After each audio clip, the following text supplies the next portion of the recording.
starlit skies within the dreams at night, with our hands full of hope. And nothing too dangerous, 'cause we just cannot lose. Without love on this river we'll float. 'Cause I know a place where we can go. The sand beneath our feet, the water not too cold. We know nothing with nothing of our own. And I know a place where we can go.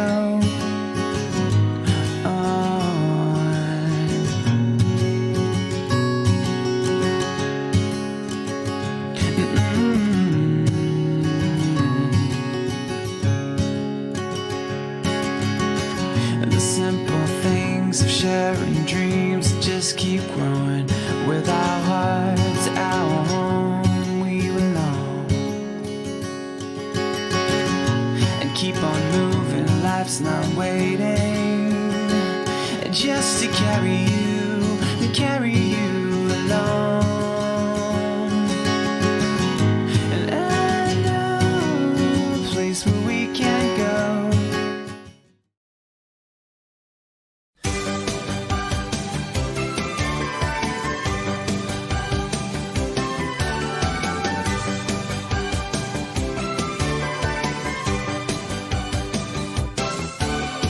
好きだと言わしてさよりちゃん、大したもの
Great, thank you so much. So before we begin, I'm Shanti from Nepal, and I have been a part of Global Peace Family for more than 4 years now, and I'm absolutely honored to be your facilitator for this session. So thank you all for telling us where in the world you're from. And okay, 20 seconds, we're not there yet.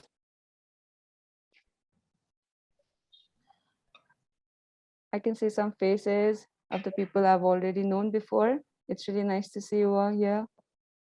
Thank you for joining in. Okay, we got a 10 seconds mark and then we'll be live.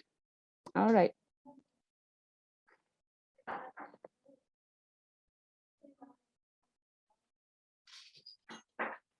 Great.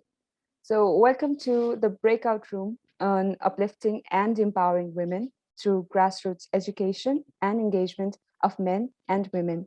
I'm Shanti from Nepal, and I've been a part of Global Peace Family for more than 4 years now. And I'm absolutely delighted and honored to be your facilitator for this session. So thank you all for making time and joining us today. Like all of you, I look forward to an inspiring, energizing, and a very productive dialogue today. We have featured two amazing leaders in our breakout room. These women have contributed in uplifting and empowering women in their respective countries, making an impact in their own community and country, and also setting an example of peace for all of us worldwide. I'd like to present to you Irene Ngoma from Tanzania. She is the country leader of Global Peace Women Tanzania. She is a peace builder and a teacher. And our second speaker is Zainab and Irene from Uganda. She is the founder of Women Initiative for Prosperity Uganda, an educationist and administrator at Aga Khan High School, Kampala, lead pioneer for Generations for Peace, executive committee member in Uganda Badminton Association in charge of Women in Badminton Commission, and physical education panelist at National Curriculum Development Center. She holds a postgraduate diploma in procurement and logistics. So today we are going to open the dialogue by inviting both of them to share briefly about themselves and their work. And I'd like to begin by inviting Irene to share about herself and her work. Irene, over to you. Yes, thank you.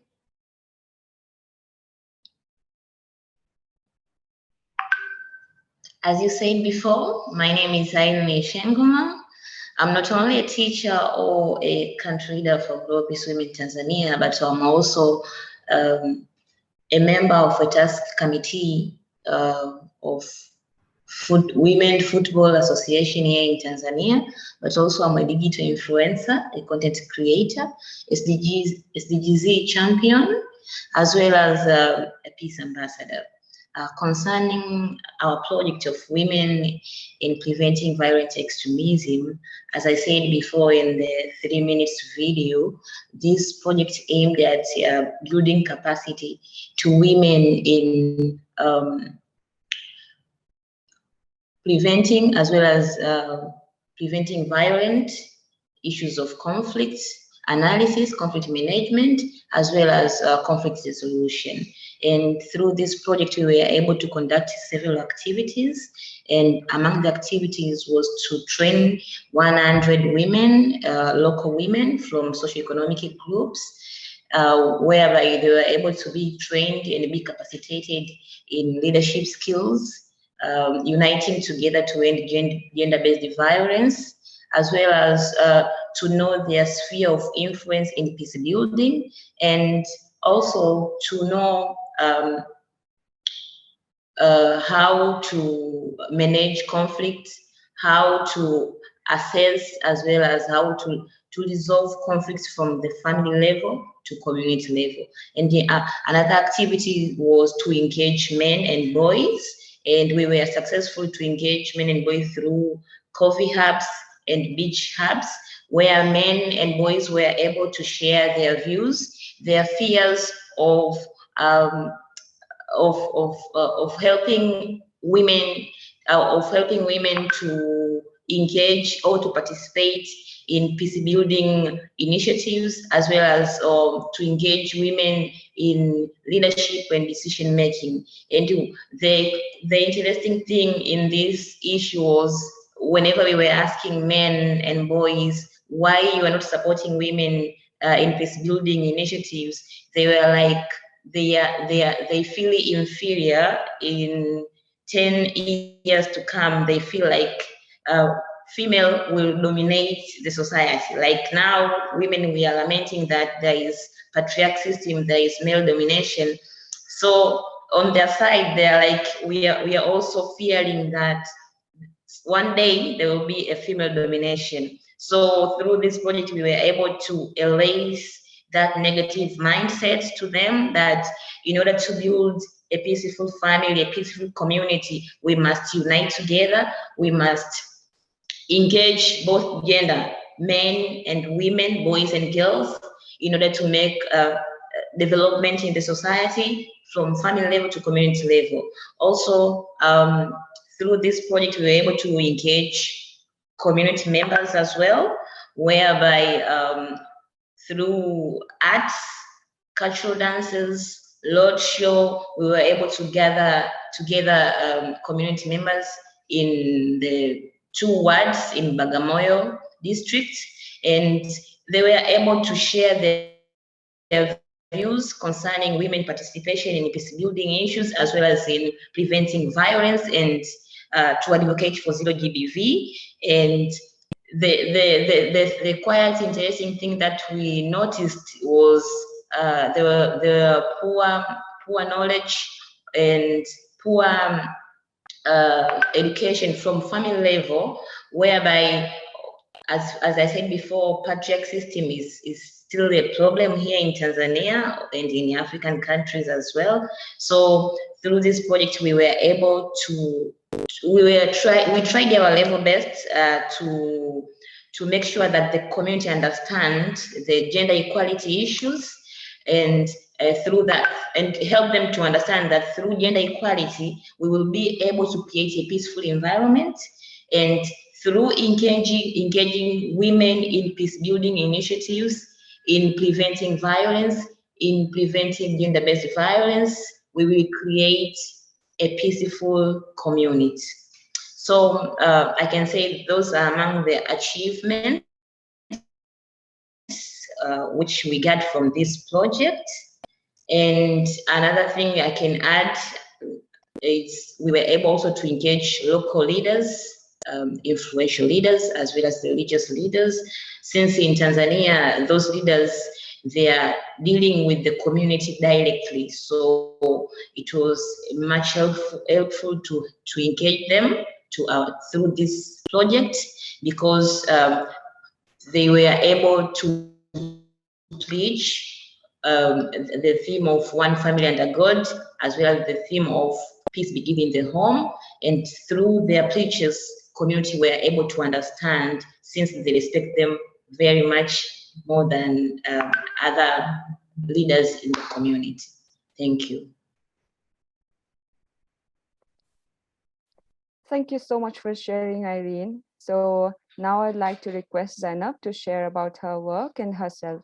Zainab, over to you.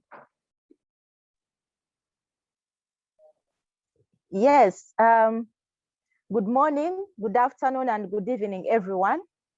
Once again, my name is Zainab Nancha, and I come from Uganda, one of the smallest countries in East Africa. And basically, I'm an educator. That is my core job. I do teach at a secondary school, but also besides teaching, I do some communal activities, or I do engage in humanitarian works a lot with, first of all, with Global Peace Women, as I'll be explaining more about this.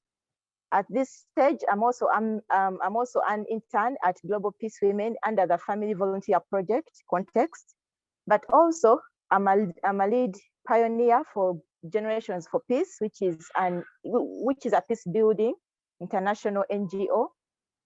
And besides that, I'm also a panel member of physical education at the Ugandan National Curriculum Development Center.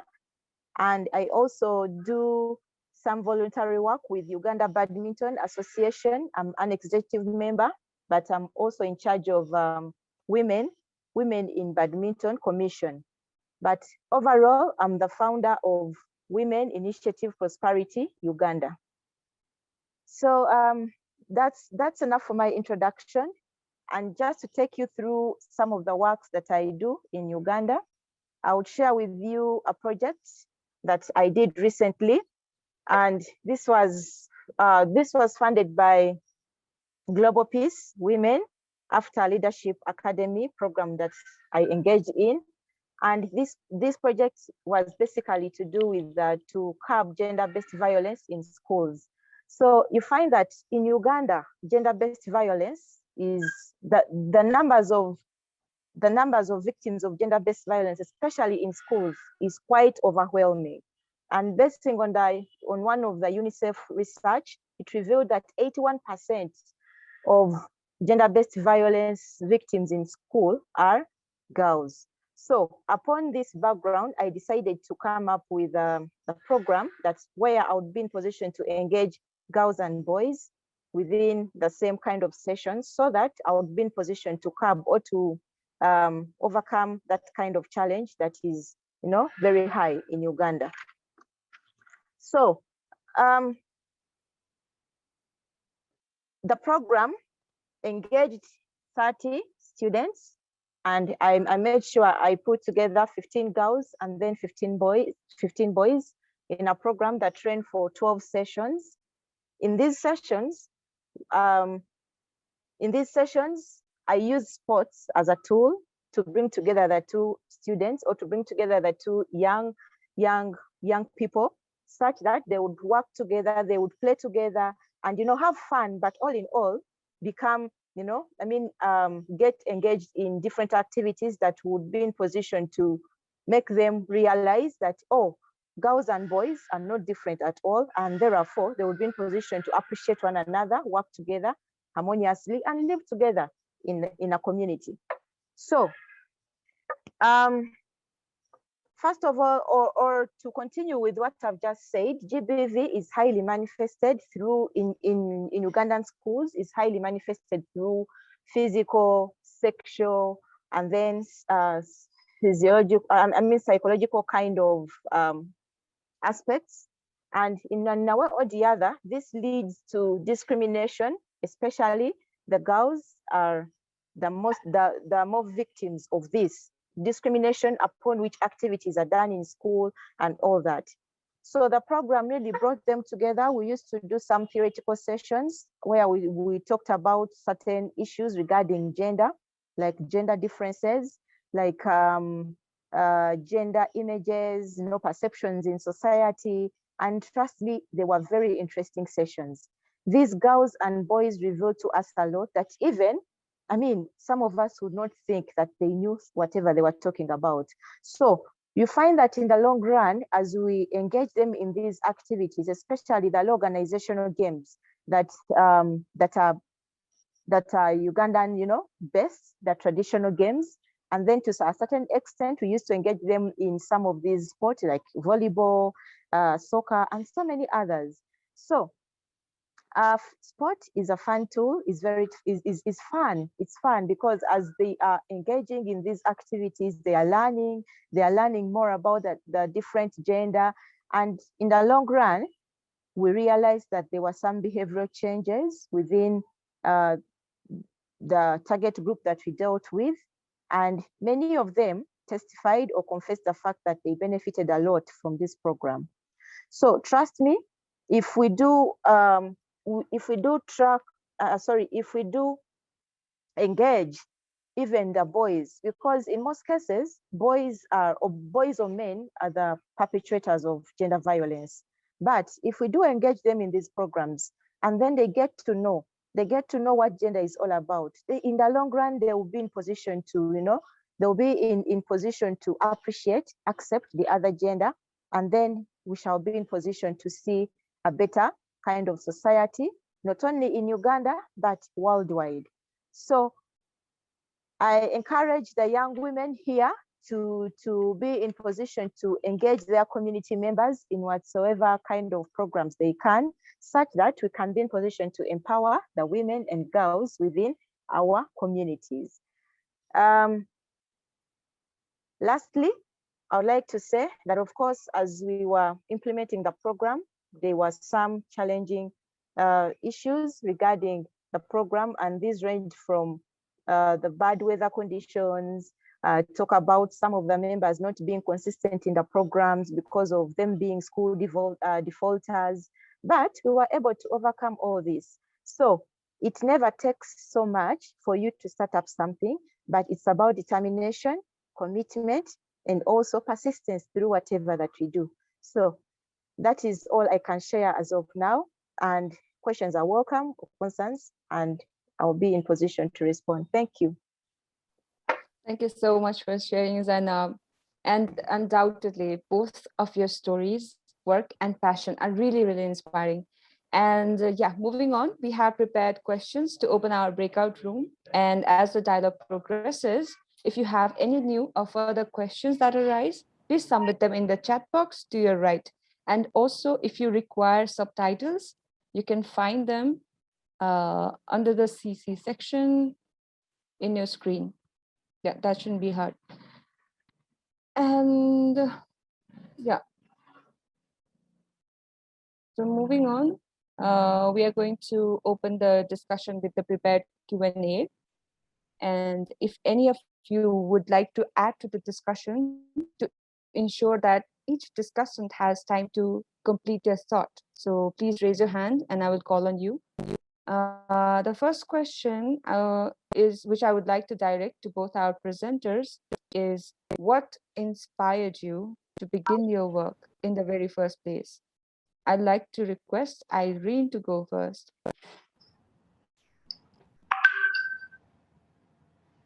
Okay, thank you. I was inspired by both negative incidents and positive incidents.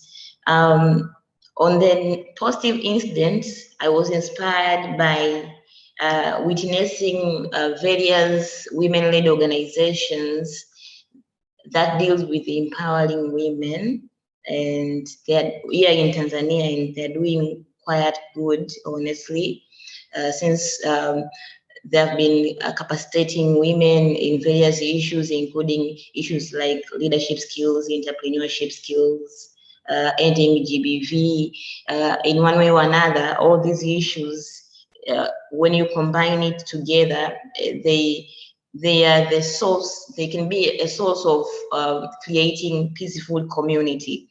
And on negative side, I was inspired by seeing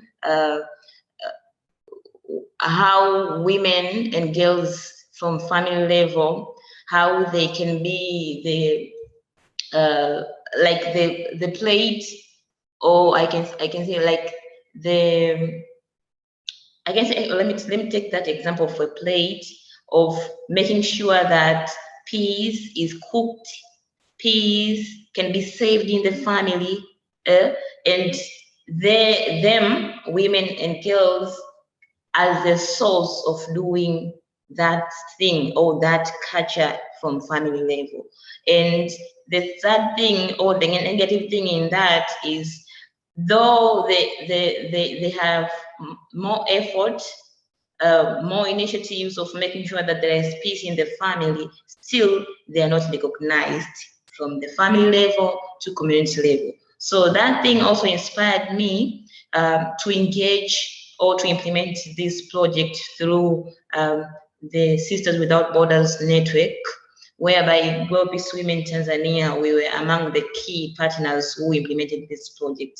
And through that, we were able to make sure that women and girls are capacitated to know their rights, to know their leadership talents inside them, to know how they can engage themselves in preventing violence, extremism, in on how to end GBV, on how to assess and manage conflict from family level to community level. So those two things inspired me to engage in this project. Thank you. Thank you so much for that thorough response, Irene. And I also think that it is so relevant to each one of us, how different experiences in our personal lives and professional lives can inspire us to serve others. That was a nice laugh, Zainab. So would you like to add your thoughts on this one, Zainab? Oh, sorry about that. Yes, what really inspired me for this kind of a program into my community, I would say, first of all, is what I am. I mean, I like sports, and sports, I was very much sure that sport can make a difference within the communities.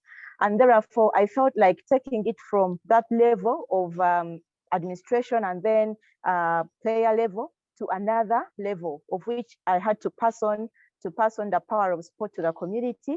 And really, this came out well. So being a sports person, this inspired me to use it as a tool and also being positioned to see change within the community.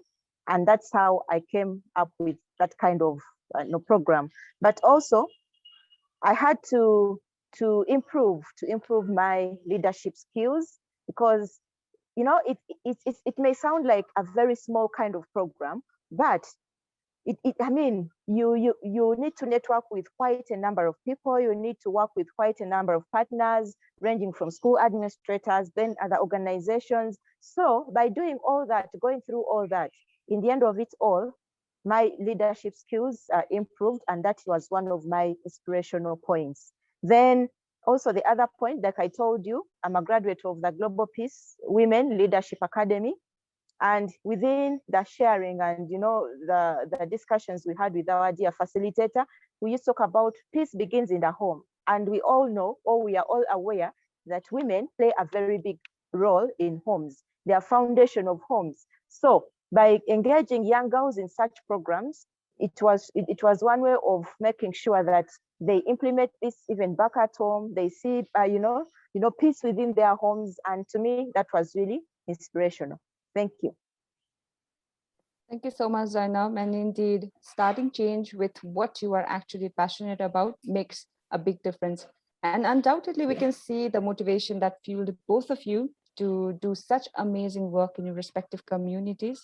However, working with young people to build peace while addressing the pressing issues of gender-based violence through different and innovative ways isn't an easy task to do. So what were some of the major challenges that you faced during the implementation of this project? Would you like to go first, Irene?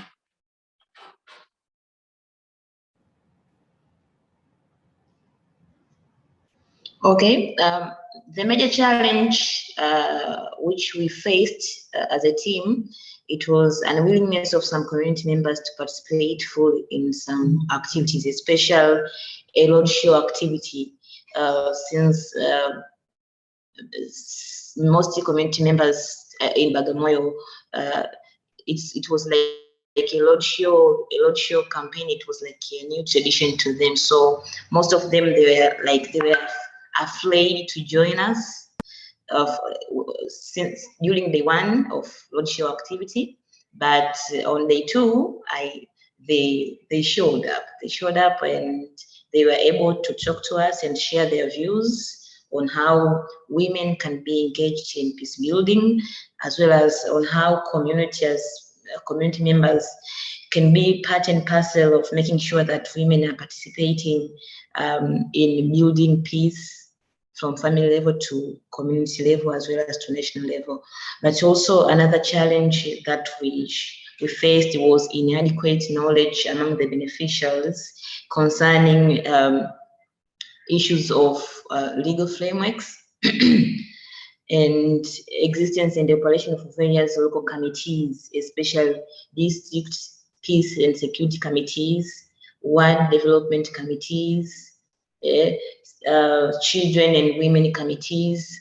We witnessed that most members had inadequate knowledge concerning those committees. So it was a huge task for us to make sure that we start to lecture them about those committees and their roles in the community and how they can assess them and how they can engage in those committees, especially issue of women engagement in those committees, since a lot of women were when they didn't know about those committees. So that was the major challenges on my side.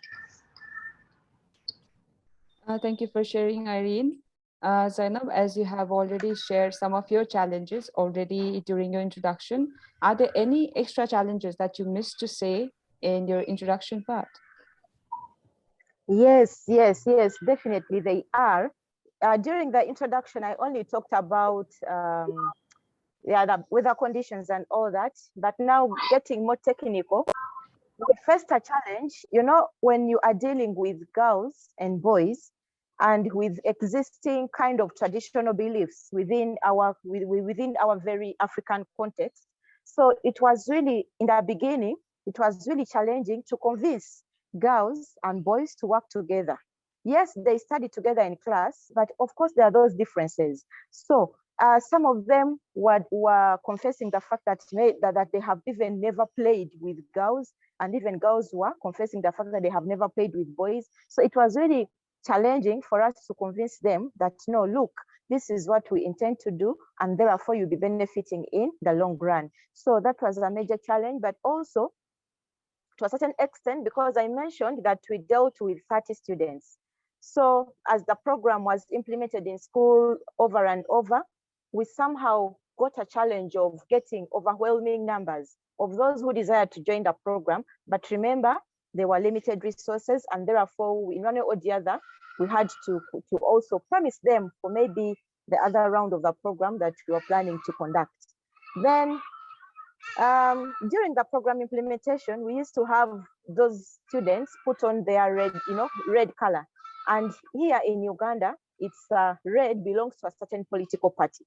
So in one way or the other, the program was politicized, where some people thought it was, putting on red because it belonged to a certain political party. But of course, we had to, we had to explain ourselves and make sure that this was stopped. Thank you.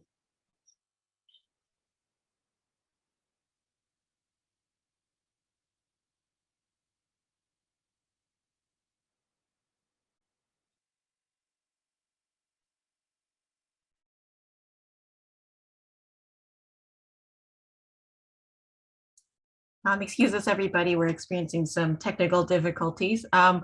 P, are you there? Hi, yes, I am here. Hi, Shanti was wondering if you could cover on her behalf. Is that all right? Yes, no problem. Okay, thank you. So while Shanti is offline, I think we can take a few questions from the audience as well. We have a lot of questions. So I would like to start with the question posed by Mr. Baburam. And his question is, sticking to the theme of grassroots, would you please share what did you do and how did you do it?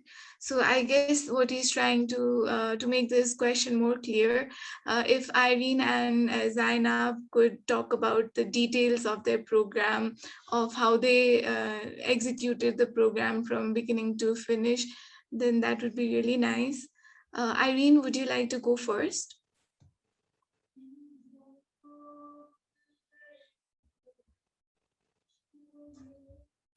Hello?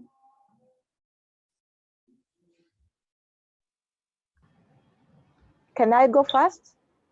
Sure. As you wait for Irene. Okay, yeah, so great. Oh, she's here. Irene, would you like to go first? No, you can proceed. You can proceed. You can proceed. All right. Well, if I got the question very well, this person or this participant is trying to know how we engage the grassroots and how important it is. Actually, for my program, I made sure that within the secondary section of school, I engaged the young ones, those who are in the very beginning classes, and then to around the third one. So in that way, it gave hope. It gave hope to me that as I deal with the young ones from the grassroots, they will be in position to grow up with that kind of perception towards gender, and therefore they will be in position to pass it on to the generation, or to pass it on to the next generation as learned or as experienced within the program. So it is very important, and I always want to conduct my programs starting from the young ones, because they have there is a generation coming. There is a generation coming on, and they have future. So it was very important for me to deal with them, because I knew they were able to grow up with it, and also get different perceptions towards gender, and they would be in position to pass it on to the community. Thank you.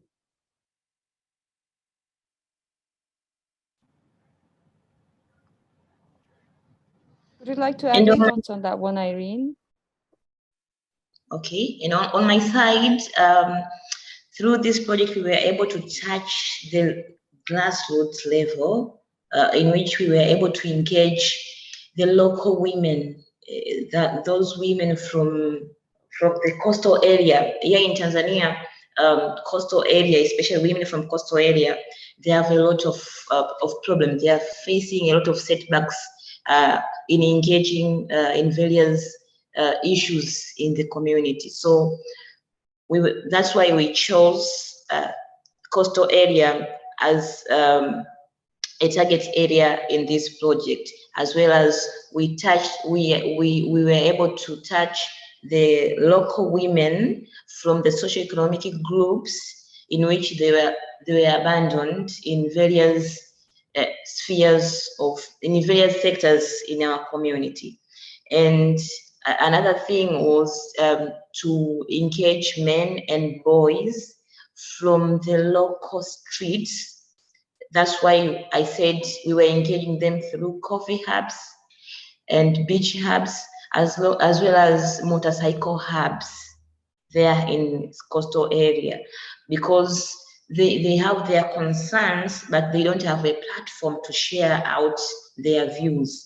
But through this program, we were able to touch that grassroots level, in which we were able to hear them, as well as to train them and to erase some negative mindset in which they were living with them since childhood to adulthood. Thank you. Thank you for sharing, Irene, and I hope that answers the question. So thank you so much, Api, for jumping in and keeping the conversation going. The internet here has not been in its best behavior today, and yeah. So for now, we will move on with the prepped questions, and then we'll take other questions in the open Q&A. The rest of the questions which you have already put in the chat. So the next question I would like to direct to both our speakers, which is about change.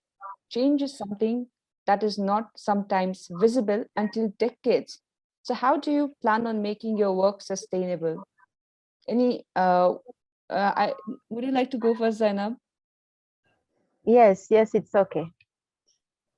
Okay, how I would like to keep my work sustainable is, first of all, within the program.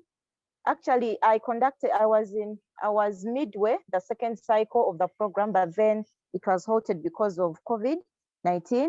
But within the first program, we were able to identify outstanding students or outstanding participants, those who are really so active, those who are really curious and inquisitive to know more about whatever is going on. And we made them to become support volunteers in the second cycle. And I'm looking at that kind of structure, where from maybe being participant, they can go on and become support volunteers, then they can go on to become volunteers, and then facilitators. So by doing that, the program will be long lasting in a way, and I'm very sure that aspect of sustainability will be handled. And then the other way that I'm looking at making this program sustainable is also venturing into other approaches apart from sports. I would venture into other approaches like empowerment, dialogue, and also maybe music, to bring music on board such that programs can be carried on, and in a way or the other, it will become long-lasting and sustainable. Thank you. Thank you for such great ideas, Zainab. And how about you, Irene? What is your sustainability plan? Not only in my project, but in any project, in order to make that project sustainable, firstly, you must conduct a baseline survey. We must engage the community to know their needs, to know what they want before we implement any project. So through this project, we were able to conduct a baseline survey to understand what are the gaps, what are the inadequate knowledge that women in that local community needs. That's why we came up with the training of 3 topics of leadership, gender-based violence, issues of conflict and violence, and as well as to equip women, local women, to know their sphere of influence in peace building. So firstly was because of the baseline survey, but also the approach of human-centric approach. Whenever you engage community members, and remind them that they are humans and all humans are equal, it is very easy to make them unite and do things in unification. That's why we did men engage and boys engagement as one, as among the activity, because we believe that in order for those women to demonstrate their knowledge and their capacity to their men as husbands, as brothers, as sons, we have to equip also men and boys to live with these empowered women. So I think through that, we were able to make our project sustainable, and we believe in the extension of our project, it will be very easy to make things easier. Thank you. Thank you, Irene. And indeed, I also totally agree that we need to do the kind of projects that the community needs and not the kind of projects that we think that the community needs. For that, baseline survey is really necessary. And when we begin with human-centric, community-based approach, it surely ensures the sustainability of the project. So the next question is for Irene again. In today's world, violent extremism is a huge issue worldwide, and women and children are always at most risk. So do you think we can and we should bring projects like yours to other countries?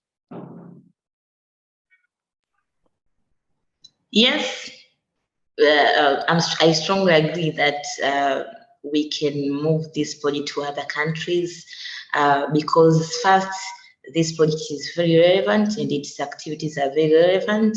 Maybe it can be different from other countries for approaches and methodology that will be used there and plan and designs of activities. But even this agenda of women, peace and security is an international agenda. It is well recognized even by UN. That's why there is a UN Security Council Resolution 1325, which was adopted on 31st October 2000, and it affirmed the importance role of women in prevention and resolution of conflicts and in peace building initiatives. So issues of engaging women in preventing violence, extremism, in engaging in conflict resolutions, it is in an international agenda. It differs from one country to another. It maybe the problems and the issues that have been arised in Tanzania might be different from issues that will be arised in Korea. But all in all, it's an international agenda. We need more women to engage in peace building initiatives, since women are the catalyst of making peace from the family level to community level as well as national level as leaders. from family, even to political sector. Thank you. Thank you for such a thoughtful answer, Irene. And undoubtedly, we need more women leaders throughout the world. And yeah, the next question I would like to direct towards Zainab. Your project is aimed at young boys and girls at school. What was the need to work with the people of both the genders for women empowerment?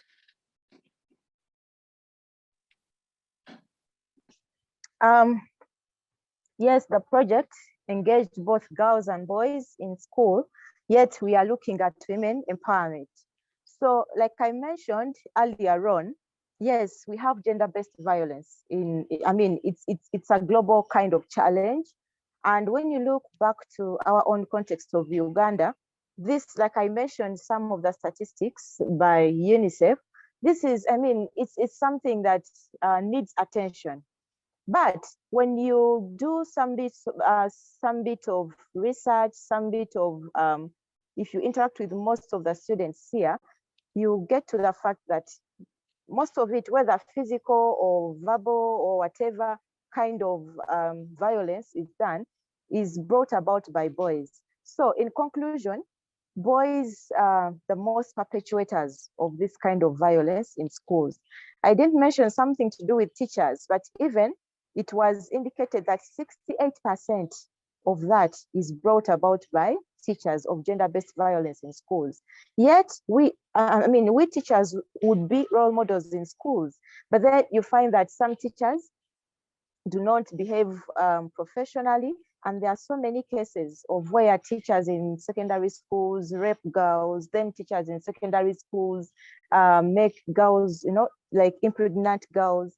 So basing on that, boys or men are the major perpetrators of gender-based violence. So if we only look at girls who are the victims, mostly victims, and then we engage them in these programs, well, they will be in position to understand. But then what about those who are the major causes of such kinds of challenges or problems that we have in the community? So through that, bringing both girls and boys, it was a very good measure that I took.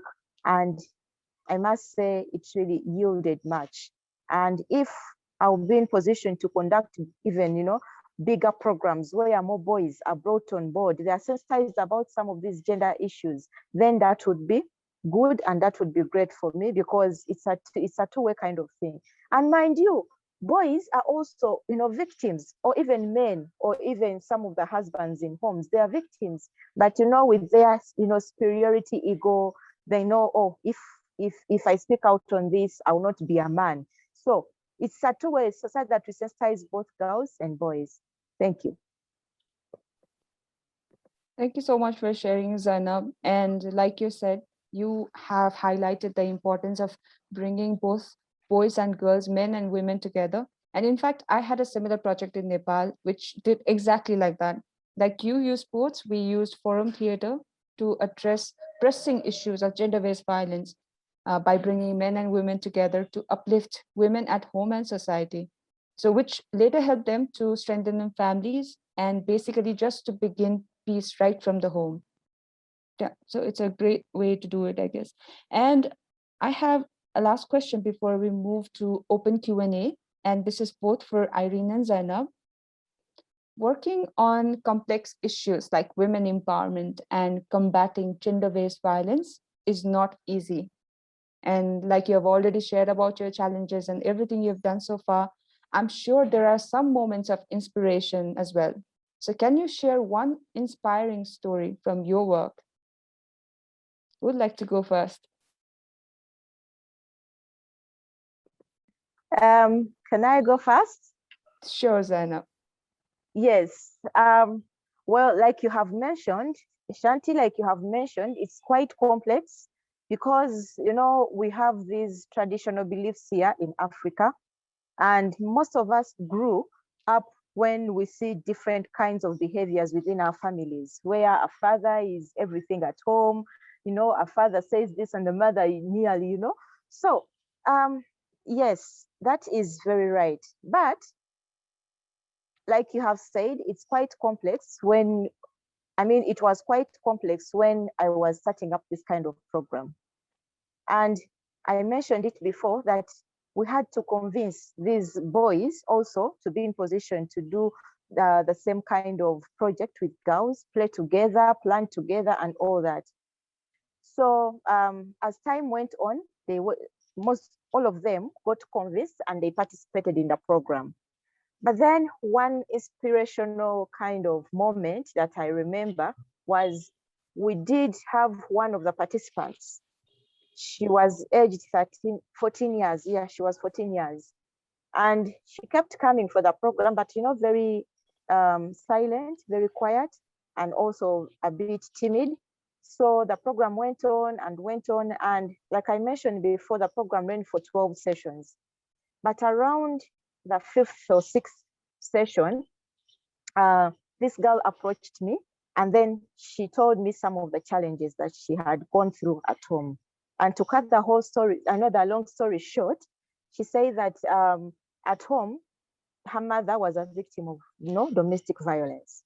And she said that the mother almost every day was beaten by the father, and the father was a drunkard. So she said that having participated in the program for some sessions, she got to realize that she was the only change agent at home. So she told me she compiled quite a number of things that we had discussed and quite a number of things that, games that they had played. And she was thinking of taking it home, trying to engage her whole family into some games, including their father, such that he would be in position to appreciate, or she would be in position to know that their mother is not only in charge of maybe taking care of home, but she's also capable of doing something different. So when she came to me, I only encouraged her, and then she had to do something at home. I think she did it like twice. And trust me, she came up with very good stories out of it. So to me, as a humanitarian or as a program implementer, this was a very good inspirational story to me. And this gave me the guts to push on, carry on, and make sure that more like her, would do the same in their families. Thank you. Thank you for sharing, Zainab. Just a simple act of your service made a positive impact, positive change in somebody's life, and that is a great story. Would you like to share your story, Irene? Yes, I can. On my side, during the implementation of the projects, 100 women in which we were training them. Among them, I remember the first day of the training. There are three of them, but they're like, one of them told me that, do you know what? In the morning, you said that human rights are women's rights. And I was like, I felt like crying when you say it that way. And the whole sessions made me realize that I was left behind in almost everything. So I was more curious to ask her what has happened. And she was like, do you know that I came here by force? My husband couldn't allow me to come here because he always tell me that you are not supposed to engage in any activity of in the community. Like you are not supposed to work. You are just there to take care of our kids, to cook for me, wash clothes for me, wash utensils there, and so, just to mention a few.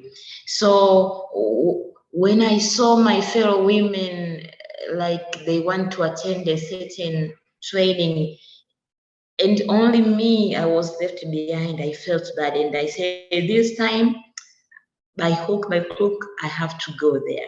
So I had to force my husband to allow me to come here. So I don't know, he was continuing to say, I don't know if I go back to my house, if there will be peace. I don't know. I hope and I believe that there will be a conflict, and I don't know how am I going to resolve it. So I was like, you just wore out, breathe out, breathe in, everything will be fine. You just go there, but kindly don't provoke your husband. Just tell me what was going on here, and then you'll keep me posted via phone call. And she was like, okay. She was with her best friends, two best friends. And when she went there at her home place, as as she said that there will be chaos. Really, it was chaos there in her house. As her husband was like, you are not respecting me. You don't respect me, so you just go on with your trainings and leave my house. So it was bad. Honestly, it was sad, but she gave me a phone call and tell me what was going on, and I advised her to report to the authorities, the local government in a set in her street. And in the morning, she had to go there to report about the verbal violence in which she was beaten by her husband, and her husband tell her to go to her parents and not to live with her anymore. So through that thing, the second day of the training, I had to ask some few questions to other trainees, and they were like, "We know her, we know what she's going through, but she never took a chance. She never took an effort to say it or to report it. She always cries, then it's over. But this time, I believe even us, we are going to support her. We are going to make sure that she gets a justice." So through that, to me, I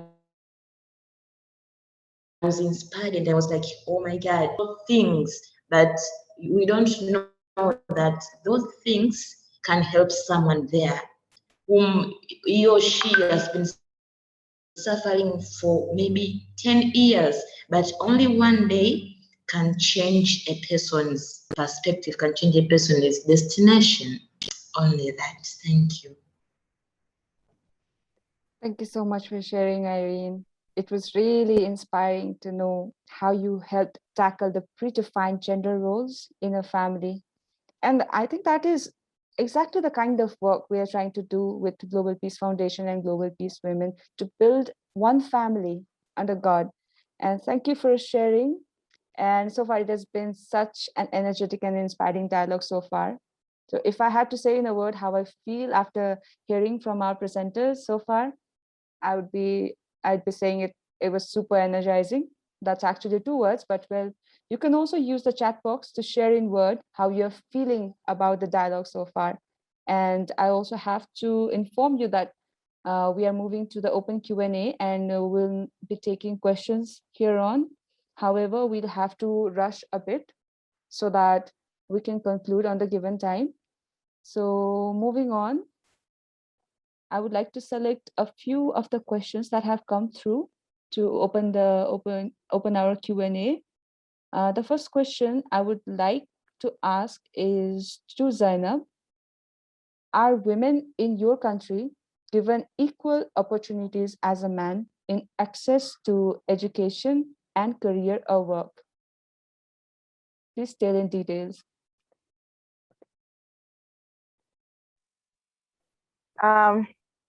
Thank you. Well, as the question is stated, are women or girls given equal opportunities when it comes to education, then talk about career and jobs? I would like to say, in my country, first of all, women are taken to be an inferior gender. It's the perception is just being changed through sensitization, through women emancipation programs, through sensitization sessions, and so many other kinds of approaches that are being put in place. However, most percentage still think that women should always come next to men or to boys. So I would say that in terms of education, well, I would say it is a little bit improved so far, but of course, science subjects are more directed to boys compared to girls, and therefore girls are denied different kinds of opportunities in school, and they are not able to fully enjoy or fully explore their potential. Then when it comes to jobs, yes, the same thing. You find that most of the people who have those top positions in organizations are given to men, and girls or women, I mean, women are always given the secretarial, clerical kind of work. So it's not a balanced kind of process. Thank you. Thank you, Zainab. So moving on to the next question already. The next question is for Irene. What advice would you give to someone helping victims of rape? And seeing that rape is a sensitive topic, how would you get any women to open up about their horrifying experiences and address the stigma that comes with it? Can you repeat the question? Yeah, so for somebody who is working with the victims of rape, and we all know it's a really sensitive topic, and all the experiences, all the trauma that a person goes through, how can we help those women address and talk about their experiences and also address the stigma that comes with rape? Okay. As you said, I agree with you that rape cases are the sensitive cases, and what I can advise a person or a woman who has been raped, first, you know, she has to go through counseling, because I know psychological that woman won't be okay, and she must have a grievance on boys or on men, and she might even not be encouraging herself to love or to get married. So it is a process, honestly. It is a process, not only talking to her, but also to make sure that she is counseling. She go through psychotherapy so that she can be a normal human being. But to answer the second question is, how do I do what? The second question? The second question was?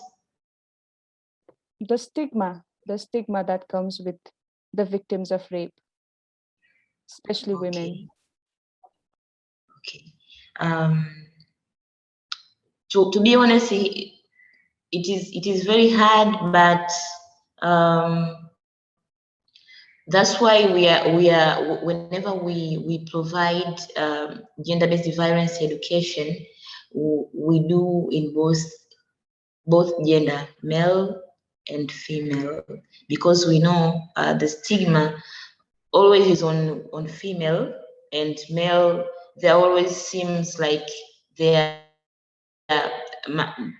champion. It is good to them because they are men, but we are trying our level best to make sure that both male and female, they do understand their responsibility, as well as they do understand how to handle that stigma. And because I believe, if you believe that if you believe you are ignorant, or if you believe you are not worth it, if it starts with you, automatically even other people will stigmatize you. But if you believe that I can go through a hardship path, but still I can make it, still I can be a productive human being, still I can be whoever I wanted to be.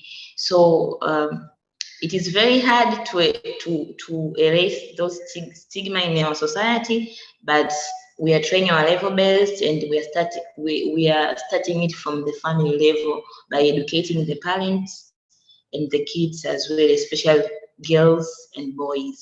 That's why we are encouraging to engage men and boys, because they are the ones who are stigmatizing us.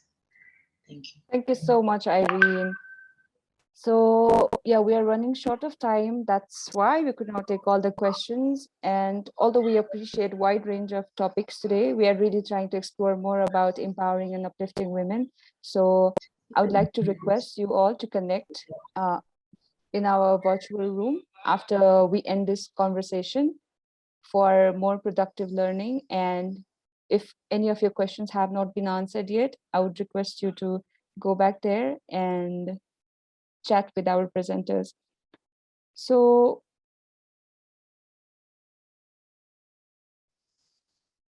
before we close out our room, I would like to ask our presenters to share their closing thoughts in just a few sentences, maybe a minute each.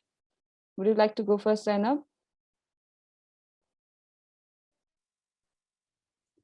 Okay, yeah, it's okay.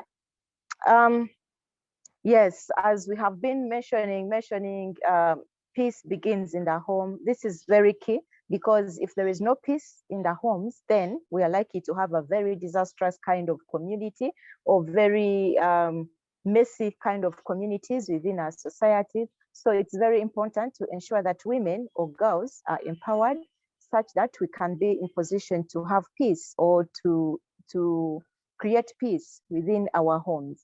But also, this is a point of encouragement to the young women here.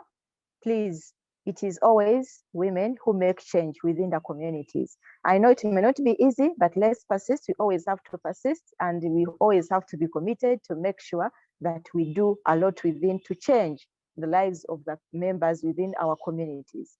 And let us not only stick to one kind of job or one kind of career opportunity, but we can always open up to as so many as you can, and then we can be prosperous. Thank you.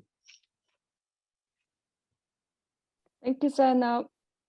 Irene, would you like to share your comments? First of all, I want to encourage all participants here that we should not lament. We must always remember that we are the solution. We must provide constructive solutions instead of lamenting, because especially women, we are facing a lot of challenges. Even us who are implementing various projects and campaigns, still we are facing a lot of challenges. But facing a lot of challenges means that you are capable enough to find solutions for it. And I'm encouraging even girls and women here to engage themselves. They must first show interest on engaging and participating in various issues in our community. We should not be the obstacles of our own achievement. We must show up. We must show the society that we can do it and we are going to make it. It has to start with us. Change has to start with us, because we are an agent of change, we are an agent of peace building. So we have to show it first as women.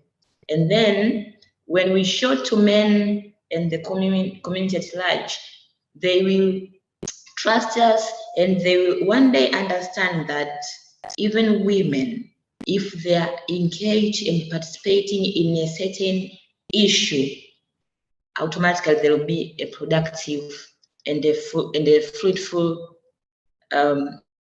impact in the community. Thank you. Thank you so much, Irene, and thank you both our leaders. So before concluding, we have a message from our president.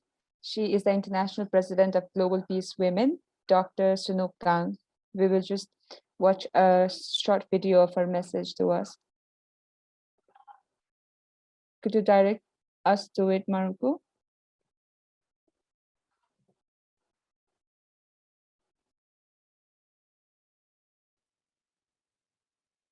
amazing, right?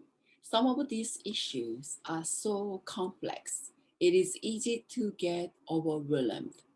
However, each presenter, each facilitator, rapporteur, and discussant embodies the power of a service-minded woman, motivated by her love for her family and other families, our shared human family, to make the world a better place.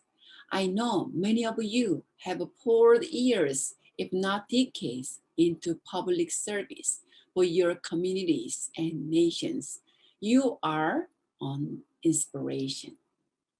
I'd like to revisit the question that GP Women Chairwoman Dr. Chun Sung Moon posed to us all yesterday. How can we, as a women, as a readers, contribute to opening a path to a brighter future? Through the plenary yesterday and the workshop today, I think that we have realized the answer begins in our families and extends out into our communities and to the world. In our homes, we can cultivate profound reserves of gratitude, service, and unconditional love that can spread out and generate effective and sustainable solutions. If each of us continues to take action in our homes and in our communities, if each of us continues to invest in the connections we made here, I truly believe that we will spark transformation toward a more peaceful world. Right? Dr. Moon said, together with our collective strength of service, heart, and care, we will get through these times and we will create a brighter and greater future. I truly, firmly believe this. So instead of closing the story, let this be a new chapter of the exciting work that is to come. Let's invest in this community of service-minded readers to expand our impact together. Before you go, please fill out the post-session survey to let us know what you liked and how we can improve. We really appreciate your feedback. I wish you all well and thank you so much for your active participation. Goodbye until next time. Thank you.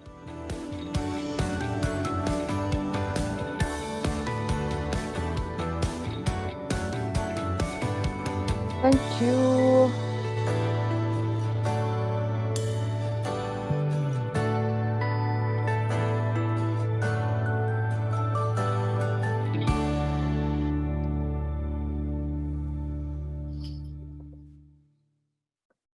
Thank you so much. For about the survey, once the session has ended, you will you will get a post-event survey, and yeah, we encourage you to fill it out. Your opinion will help our programs be more reaching and more relevant to you. So you will get it automatically after the session is ended. So that was Dr. Khan. And as you all know, she is the president of Global Peace Women. She is one of the most passionate women about peace and peace building that I've come across so far. And to conclude our session today, we all know amidst the worldwide COVID crisis, I, including the Global Peace family, are really honored to have hosted this program virtually and have you all in here today on our journey to bring peace in the world. And it was amazing opportunity to have a conversation with you all.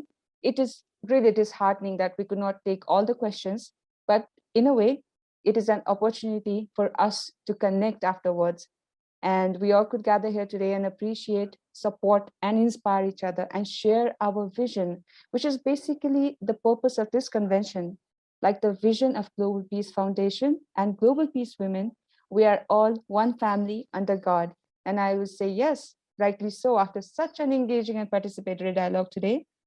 So one thing I personally hope is that all of us here today are really motivated to finally begin that project that we have been wanting to do for a very, very long time, but haven't gotten back to. So probably this is the right time to start. The world needs more of service-minded leaders like you. And once again, thank you all for participating. So let's keep in touch and let's keep this momentum and this synergy going. Thank you all for joining again.